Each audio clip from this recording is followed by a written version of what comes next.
Aleru revenue division ఏర్పాటు చేయాలని demand చేస్తూ ఆలేరు రెవెన్యూ డివిజన్ సాధన పోరాట కమిటీ ఆధ్వర్యంలో శుక్రవారం ఆలేరు పట్టణంలో ప్రశాంతంగా బంద్ నిర్వహించారు. రెవెన్యూ డివిజన్ ఏర్పాటుపై ఆలేరు ఎమ్మెల్యే నిర్లక్ష్య వైఖరిని నిరసిస్తూ ఈ బంద్ చేపట్టినట్లు కమిటీ నాయకులు తెలిపారు.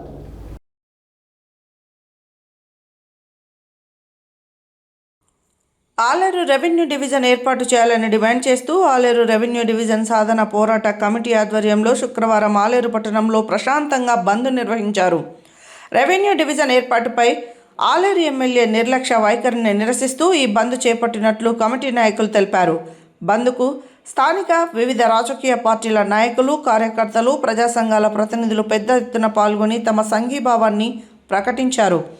ఈ సందర్భంగా కమిటీ నాయకులు మాట్లాడుతూ ఆలేరు రెవెన్యూ డివిజన్ ఏర్పాటుకు ప్రభుత్వం వెంటనే చర్యలు తీసుకోవాలని, ప్రజల ఆకాంక్షలను గౌరవించాలని డిమాండ్ చేశారు. ప్రజల ప్రయోజనాల దృష్ట్యా రెవెన్యూ డివిజన్ ఏర్పాటు అత్యవసరమని వారు పేర్కొన్నారు. ఈ కార్యక్రమంలో పోరాట కమిటీ కన్వీనర్ పొసనూరి వీరేశం, కో కన్వీనర్లు రాచకొండ జనార్దన్, చెక్క వెంకటేష్, మునిగాడి చంద్రశేఖర్, రాచకొండ జనార్దన్, బీఆర్ఎస్ నాయకులు పుట్ట మల్లేష్ గౌడ్, గంగుల శ్రీనివాస్ యాదవ్ నాయకులు తదితరులు పాల్గొన్నారు.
నమస్కారాలు.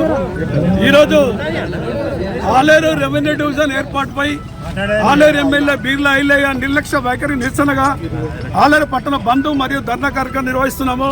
ఈ కార్యక్రమానికి చేసిన అన్ని పార్టీల నాయకులకు, వ్యాపార సంఘాలకు, పత్రికా విలేకరులకు అందరికీ పేరు పేరున నమస్కారాలు.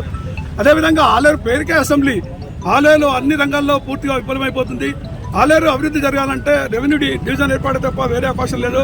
గత 5 సంవత్సరాల నుండి కూడా అఖిలపక్ష కమిటీ ఆధ్వర్యంలో ఎన్నో ఉద్యమాలు నిర్వహించడం జరిగింది.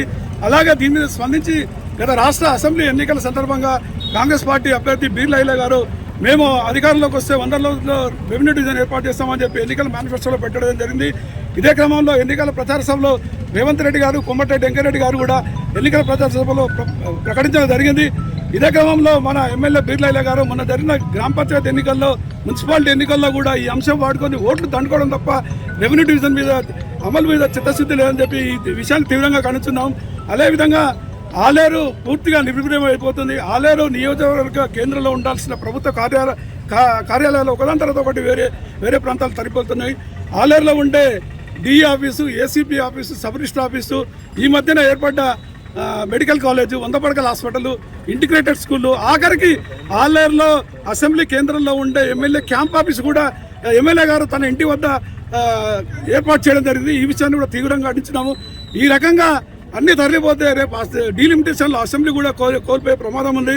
ఆలేరు డివిజన్ సాధిస్తే మనం ఆలేరు అసెంబ్లీని కాపాడుకున్న వాళ్ళం అవుతాము. అదేవిధంగా లాస్ట్ ఒకసారి ఆలేరు రెవెన్యూ డివిజన్గా ఏర్పాటైతే లాభాలేంటి? ఆలేరు రెవెన్యూ డివిజన్ పరిధిలో 5 మండలాలు వస్తున్నాయి. రాజపేట, గుట్ట, ఆలేరు, గుండాల, మూటకొండూరు. ఈ 5 మండలాల పరిధిలోని 98 గ్రామాలు ఆలేరు పరిధిలోకి వస్తున్నాయి.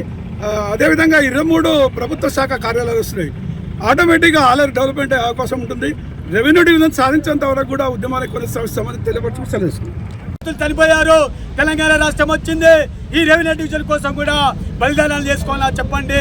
ఈ రెవెన్యూ డివిజన్ కోసం కూడా బంధుకు నిలబడాలా చెప్పండి.